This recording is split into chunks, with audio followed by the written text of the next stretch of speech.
দর্শক যেমনটি দেখতেছিলেন,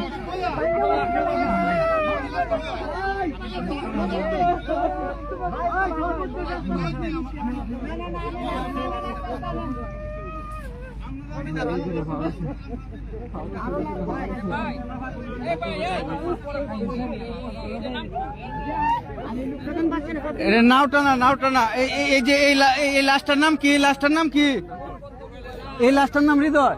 আর আগের যে লাশটা পাওয়া গেছে এটার নাম কি? শহীদুল ইসলাম। শহীদ মিয়া এবং হৃদয়। হৃদয়ের বাড়ি কোন জায়গা? হৃদয়ের বাড়ি কেন্দ্র। হৃদয়ের বাড়ি কেন্দ্র। বাড়ি 8 পাড়া, তাহলে সর্বিস